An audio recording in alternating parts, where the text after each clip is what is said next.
جی دوستو، بین الاقوامی تعلقات میں ہر وقت کچھ نہ کچھ ہوتا رہتا ہے، کیونکہ ریاستیں ہیں. ریاستیں اپنے اپنے مفادات کو سیکیور کرنا چاہتی ہیں، ان کو پروموٹ کرنا چاہتی ہیں. تو یہ ایک مستقل اسٹرگل ہے، اور یہ 24/7 لگا رہتا ہے، اور سال کے 365 دن یہ معاملات چلتے رہتے ہیں. کبھی کانفلکٹس بھی ہمیں نظر آتے ہیں، کہیں کہیں ہمیں تعاون بھی نظر آتا ہے. جہاں بائیلیٹرل ریلیشنز آگے بڑھ رہے ہیں وہاں ریجنل کوآپریشن بھی نظر آتی ہے. اور اس وقت چونکہ کولڈ وار کا زمانہ پھر سے آ رہا ہے، اور الائنسز بن رہے ہیں اور بلاکس بن رہے ہیں، تو صورتحال کچھ کمپلیکس ہوتی جا رہی ہے، کیونکہ بڑے پیراڈاکسز ہیں ہماری نئی دنیا میں. کولڈ وار کے زمانے میں تو ایک آئرن کرٹن تھا، چیزیں بڑی واضح تھیں، لیکن اب چونکہ آئرن کرٹن بھی اس طرح کوئی نہیں ہے، اور اکنامک کوآپریشن بھی ہے، گلوبلائزیشن کا زمانہ بھی ہے، تو ایک عجیب سی صورتحال ہے. اور اس کمپلیکسٹی کو اس کے جو کانٹورز ہیں، جس طریقے سے انٹرنیشنل ریلیشنز جو ویریبلز اس کو شیپ کرتے ہیں، شف کرتے ہیں، ان کو انڈرسٹینڈ کرنا مشکل سے مشکل تر ہوتا جا رہا ہے. اور ابھی میں ایک خبر دیکھ رہا تھا، انٹرسٹنگ خبر ہے، لیکن یہ ہے کہ ٹرکی نے بڑی کمپریہنسو سینکشنز بھارت پہ امپوز کر دی ہیں. اب وہ سینکشنز جو ہیں وہ ملٹری ایکوپمنٹ، اب ٹرکی جو ہے ترکیے وہ بھارت کو نہیں بیچے گا، اور اس پہ انہوں نے جو ایکوپمنٹ ہے ملٹری اس پہ بھی پابندی لگا دی ہے. تو مختصر یہ کہ ترکیے نے سینکشنز امپوز کر دی ہیں، ملٹری سینکشنز امپوز کر دی ہیں بھارت میں. قصہ کچھ یوں ہوا کہ ایک ترکیے کی ایک کمپنی تھی جو کہ ایک شپ بلڈنگ پروجیکٹ تھا انڈیا کے بھارت کے اندر ہی. تو اس میں وہ ترکیے کی جو کمپنی ہے وہ کام کر رہی تھی بھارت کے ساتھ مل کر، لیکن بھارت نے پچھلے ماہ اس جو ہے ترکیے کی جو کمپنی تھی اس کو کہا کہ جی آپ یہاں سے وائنڈ اپ کریں، ہم آپ کی اب کانٹریکٹ ہم آپ کا ختم کر رہے ہیں، ٹرمینیٹ کر رہے ہیں. تو شاید 1.5 بلین کا یہ پروجیکٹ تھا. تو ترکیے کی حکومت آبویسلی اس نے اس کا نوٹس لیا کہ بھئی کوئی وجہ تو ہونی چاہیے کہ آپ نے کیوں کانٹریکٹ ہمارا ٹرمینیٹ کیا، کوئی ریزنیبل وجہ تو ہونی چاہیے. یہ تو نہیں ہو سکتا کہ آپ یونیلیٹرلی اس کو آپ ٹرمینیٹ کر دیں اور کوئی وجہ بھی ہمیں نظر نہ آئے. لیکن ترکیے بھی جانتا ہے اور بھارت بھی جانتا ہے کہ وجوہات کیا ہیں، کیونکہ بھارت جو ہے ترکیے خاص طور پہ جو صدر اردوان ہیں ان سے کافی ناراض ہیں. ان کا کہنا ہے کہ ترکیے کا جو رجحان ہے، انکلینیشن ہے، وہ پاکستان کی جانب زیادہ ہے، اور وہ کشمیر پہ کھل کے بات کرتے ہیں، اور وہاں پہ UN سیکورٹی کونسل کی جو قراردادیں ہیں ان پہ عمل درآمد کی بات کرتے ہیں. تو بھارت کو یہ قطعی طور پہ پسند نہیں ہے. تو اس وجہ سے جو ترکیے کی کمپنی تھی اس کا کانٹریکٹ یہ ختم کیا.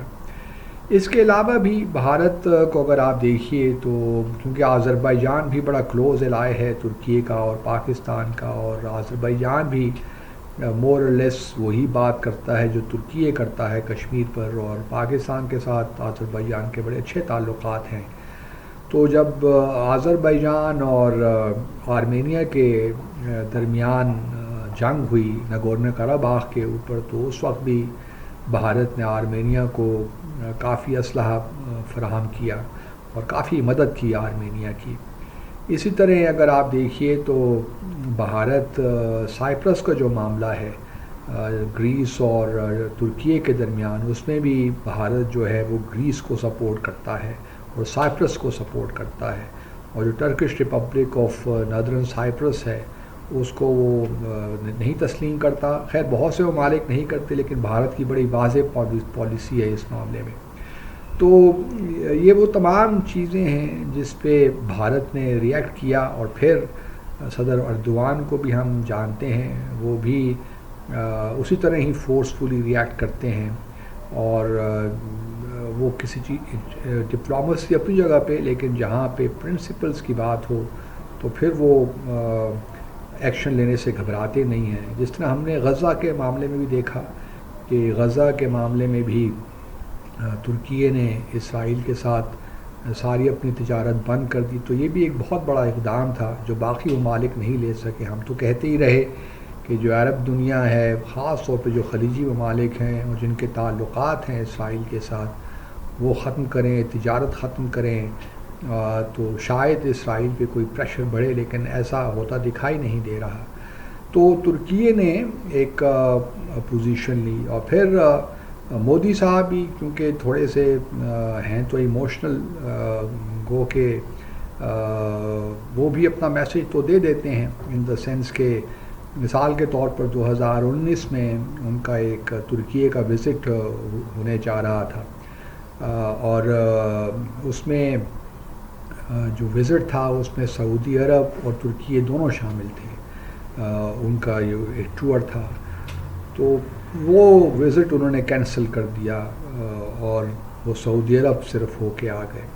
یہ جو شپ یارڈ کا یا شپ بلڈنگ کا معاملہ ہے یہ تو ریسنٹ ہے، لیکن اس سے پہلے بھی جو ہے بھارت اور ترکیے کے درمیان ایک ٹینشن سی ہے، اور وہ ٹینشن اس کی بنیادی وجہ پاکستان ہے اور جموں اور کشمیر کا تنازع ہے. کیونکہ ترکیے بار بار یہی بات کرتا ہے کہ آپ وہاں پہ پلیبسٹ کروائیں، یو این سیکورٹی جو کونسل کی قراردادیں ہیں ان کو امپلیمنٹ کریں، لیکن بھارت کو یہ بات منظور نہیں ہے، اور بھارت جو ہے اپنی یک طرفہ پالیسی جاری کیے رکھے ہوئے ہے. اب اور شواہد بھی آ رہے ہیں، مثال کے طور پر جس طرح بھارتی جو مرسنریز ہیں وہ اسرائیل میں اسرائیلی فوجوں کے ساتھ فلسطینیوں کے خلاف لڑ رہے ہیں، یہ بھی اب اس کے شواہد ہی موجود ہیں.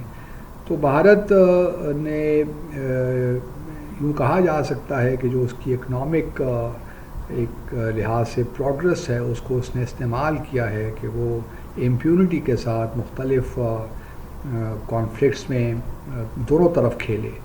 اب میرے خیال میں تھوڑا سا ہمارے جو مسلم ممالک ہیں ان کو سوچنا چاہیے کہ بھارت کی پالیسیز کیا ہیں اور بھارت کیا کرنا چاہتا ہے، اور خاص طور پہ پاکستان کے کانٹیکس میں بھی مسلمان دنیا کو چاہیے کہ وہ پاکستان کے پیچھے کھڑے ہوں، کیونکہ پاکستان بھی ہمیشہ ان کے ساتھ کھڑا رہا ہے.